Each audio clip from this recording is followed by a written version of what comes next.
রাজামশাই আরো আশঙ্কা করছেন যে কোনো সময় ওই রাজ্যে বিদ্রোহ লেগে যেতে পারে। তিনি আমাকে ইঙ্গিত দিয়েছেন, যদি আমরা তাকে সাহায্য করি তবে এই রাজ্য দখল করে মহারাজ কৃষ্ণকে নির্বাসনে পাঠানোর ব্যবস্থা করবেন।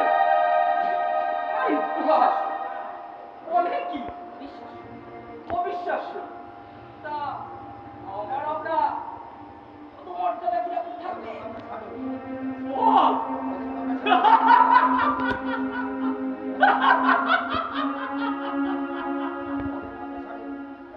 ওদের কথা ছাড়ুন, যা অর্থানুকূল্য পাবো তাতে আর 14 পুরুষকে আর কিছু করে খেতে হবে না মশাই। বলছি আমি সেনাপতি, আমার সাথে আছে তো? আরে হ্যাঁ হ্যাঁ নিশ্চয়ই আছে। ওকে ওরা যে চুম্বি কলমের কথা আবার খেয়াল আছে তো? হ্যাঁ হ্যাঁ মনে আছে মনে আছে। চলুন আবার ওদিকে আবার দেখি কি নাটক হচ্ছে। চলুন চলুন।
উল্লেখযোগ্যভাবে খুব একটা ভালো পরিস্থিতিতে নেই, তাই আমাদের বিবেচনা করে সিদ্ধান্ত নেওয়া উচিত। মহারাজ আপনার কি অভিমত সেনাপতি? মন্ত্রী মশাই তো বাস্তব কথাই বলেছে। মহারাজ পৃথিবী তো সবসময় বাস্তব পথে চলে না। ভেবে আপনার প্রজাদের কষ্টে ফেলে আপনি তো শান্তিতে থাকতে পারবেন না মহারাজ। আপনি আপনার পথে চলুন মহারাজ, দেখা যাক না কোথায় গিয়ে পৌঁছানো যায়।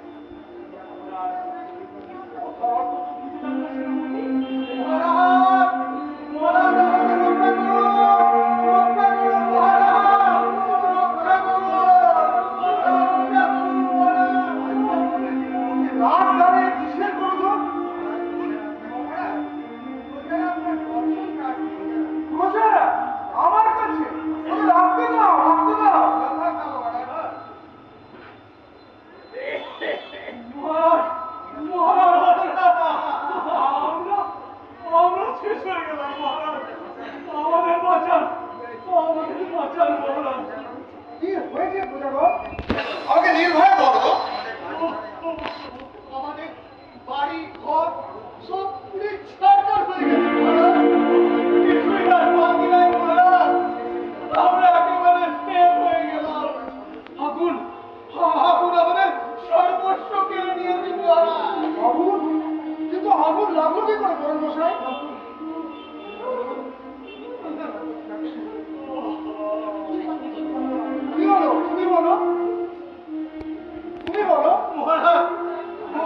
তোমরা কেউ কিছু বলছো না কেন? চুপ করলে হতো বাঘা, চুপ কর। তোমরা আমার কাছে এসো তো, এসো তোমরা বলো কি হয়েছে, নির্ভয় বলো। হ্যাঁ রানীমা নদীতে নাচতে গেছিলেন তো, তাই নদীতে চান করে রানীমা নির্ভয় বলো, বলো বলো বলো। তাই তাই নদীতে চান করে রানীমার খুব শীত করছিল, হ্যাঁ। তাই আমাদের ঘর বাড়ি সব আগুনে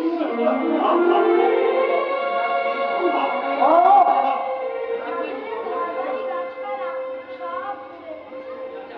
কি ভয়ানক! মহামন্ত্রী সেনাপতি আদেশ করুন অবিলম্বে কি করে মানবকে খবর দে। মহারাজ, মহারানী তাকে বরখাস্ত করেছেন। বরখাস্ত করেছে সেনাপতি। আপনি যেখান থেকে পারেন কি করে মানবকে অবিলম্বে রাজসভায় নিয়ে আসো। যথাজ্ঞা মহারাজ। আর হ্যাঁ, আপনি মানবীকে মন্ত্রণা কক্ষে নিয়ে আসবেন। যথাজ্ঞা। মহামন্ত্রী আপনি যান, আমি সেনাপতিকে সাহায্য করব। অশ্বগণ, মহারাজ তোমরা নির্ভয় থাকো, তোমরা গ্রামে ফিরে যাও। তোমাদের খাওয়া পড়ার সমস্ত ব্যবস্থা আমি করব, আর তোমাদের এই পুড়ে যাওয়া ঘরগুলো যত শীঘ্র সম্ভব আমি সারিয়ে দেব। সে তো আমরা জানি মহারাজ, আপনি ছাড়া আমাদের আর রক্ষা করার আছে কে বলুন? প্রহরী, আপনি মহারাজ। অন্ধমনে খবর দাও, রানীবাজার অবিলম্বে রাজসভায় এসে উপস্থিত হন। যে আগে মহারাজ। মহারাজ, তবে আমরা আসি, আমরা আসি। তোমরা বহু পথ পেরিয়ে এখানে এসেছো, তোমরা খাওয়া দাওয়া করো, বিশ্রাম নাও, তারপর গ্রামে ফিরে যাবে। এই কে আছিস? রসুই করে খবর দে, আমার প্রজারা আজকে রাজভবনে খাওয়া দাওয়া করবে। কে আছে মহারাজ? জয় জয় মহারাজ, জয় মহারাজ, জয় মহারাজ, জয় জয়। কি ব্যাপার মহারাজ? একেবারে রাজসভায় তলব? এ কি রকম তামাশা? এই কে আছিস? মালতীকে এখানে পাঠা। মালতী? মালতী?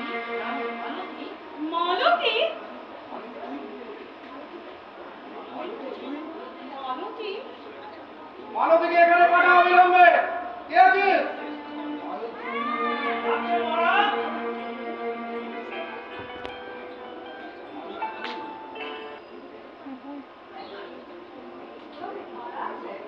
মালতী তুই?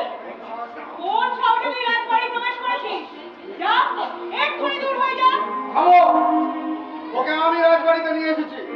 মহারাজ, একজন সামান্য দাসের জন্য আপনি আমাকে অপমান করছেন? এ রাজ্যে কি রানীর কোনো মান সম্মান নেই?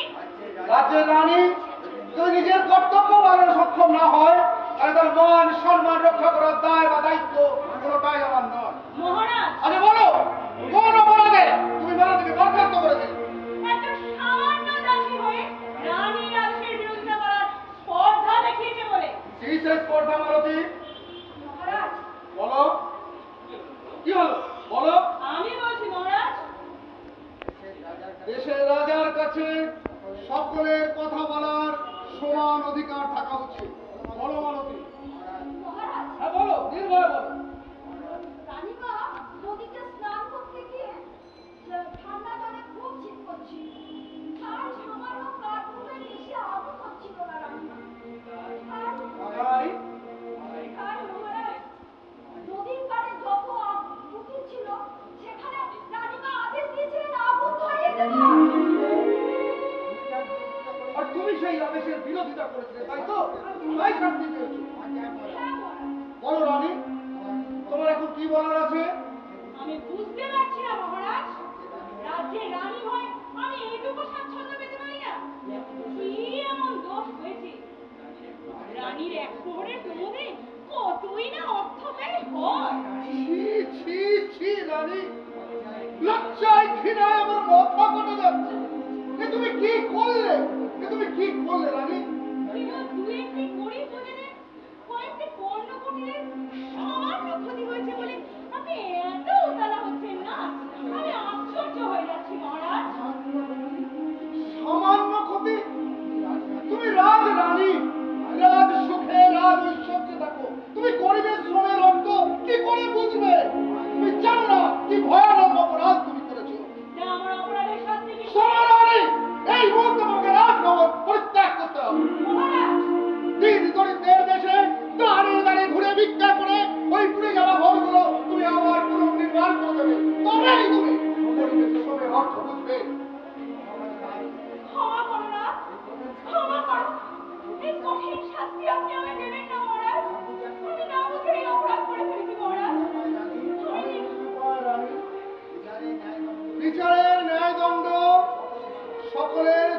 মা, আমি নিরুপায়।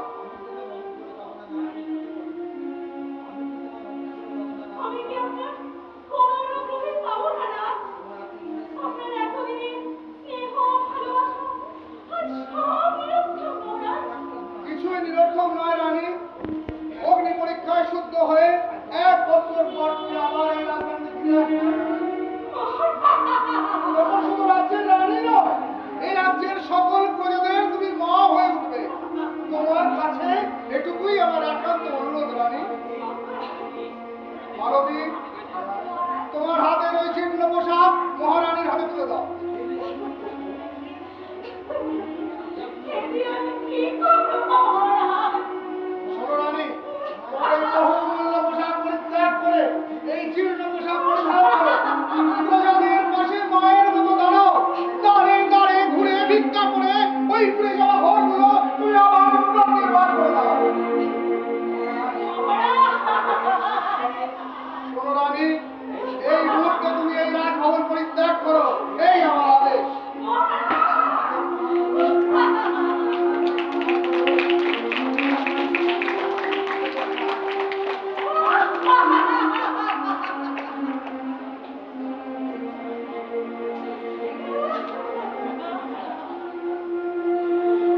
ক্ষমা করুন মহারাজ, আমার ক্ষমা করুন।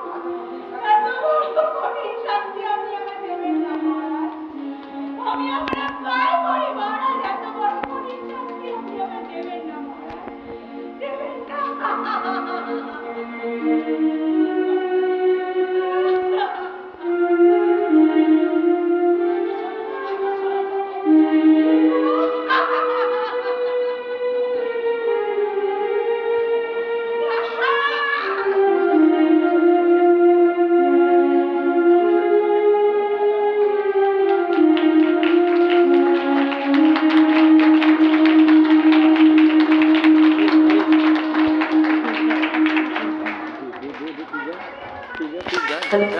হ্যালো হ্যালো, আমি সমস্ত কলাকুশলীদের মঞ্চে আসা